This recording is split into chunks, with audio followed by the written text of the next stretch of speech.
With the releases of the classic retro gaming consoles, the NES and SNES Classic, it has brought out so much attention towards old school gamers. These gamers could now relive their childhood video games with the miniature versions of the original consoles. Other video game companies have taken notice of this retro gaming craze and started to come out with a gaming system of their own.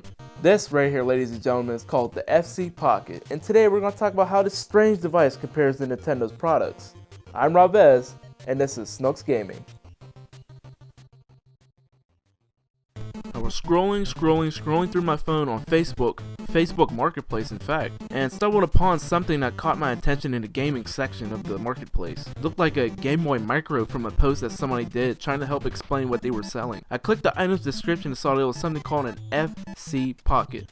What the hell is the FC Pocket? So to my curiosity, I went ahead and decided to see this mysterious portable item from a seller not too far from here from where I live. And I live in a small town, and things like this that come up in the marketplace are not too existent. The guy I met was so shady in such a short time. The only thing he explained to me was that he found this item near an Amazon shipping facility in a dumpster. Looking at the box, it appeared a bit damaged, but what could you expect from an item like that?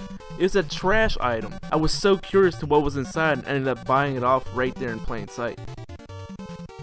Alright, getting to the good stuff. Well, talking about the FC Pocket's box appearance, there really isn't much to say as the information we need to know is in Chinese. What a strange Chinese language it has. Big scary letters that look very hard to understand, and I don't have time for that.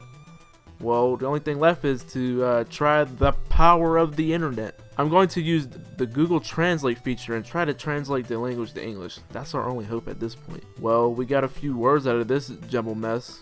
The words that I were able to make out was 30th Anniversary Edition and Machine Carrying Type. I have no choice but to Google what the fuck this gaming system is, so you know, let's take a crack at it. Surprisingly, it came back with an answer. The FC Pocket is a FAMICOM portable that is cloned from the original Famicom from Japan. The FC Pocket was made from a distribution warehouse from China. I have my doubts about Chinese products. You know what they say, they like making things that just suddenly stop working all of a sudden. Looking inside the box, there is the system itself held by a nice plastic holder. Underneath the plastic there are two controllers and they feel pretty okay for a plastic cheap controller, but it could be better. The end cord right here on the controller is a 5-pin data cable that's heavily used by Sony's PlayStation products, and the AC adapter shares the same plug as that one.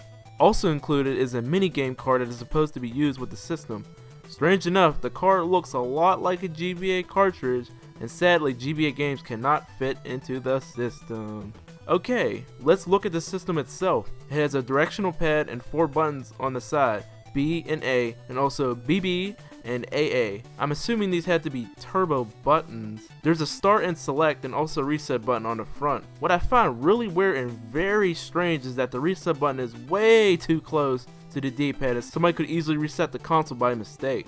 Womp womp. Why not put the reset button on the side? You know, people wouldn't bump into it, or you know, oh, I accidentally drop it and, you know, I reset my whole console and that's the end of it. Anyway, there's an option for you to play on the TV from the AV out slot on the left corner of the system. That's pretty cool. Where else would this plug go into, unless it goes into like an aux jack and then you can listen to music or something. But I don't know. What a strange thing. The right side of the system gives you an option to play 2 players on this small tiny screen, but I suppose that's when you would use the TV out function, because you would sit there looking like a fool playing 2 players on this small screen system. The bottom of the system has a dial for volume and a switch for on and off. Holding the system within your hands feels pretty nice, as if you play this for a long time, your hands won't get stiff and you have to put the console down, so that's pretty neat.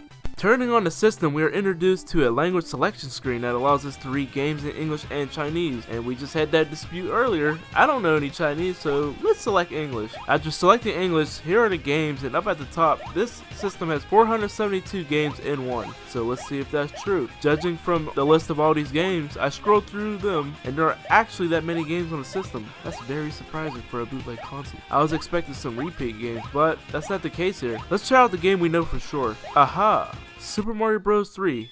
Wait a minute, the game seems a little off. The game runs fast and the audio is horrible. Moving past these two issues, the game plays pretty okay. but I think we are all used to playing Super Mario Bros. 3 the way it should be played. Let's try another game on the list. DuckTales. Now that's a game masterpiece for the NES. The game runs just like the original NES and the sound is pretty good. Let's see how the extra game cartridge boots up. The extra game cartridge comes with an additional 128 games, but we'll save that for another episode. Hint, hint. If you're like me and can find this little device out there in the wild, I suggest picking this up, as you can play many games that you may be familiar with, including Super Mario Bros., DuckTales, and even Contra. Just have fun with it. I'm Ravez, and thanks for watching.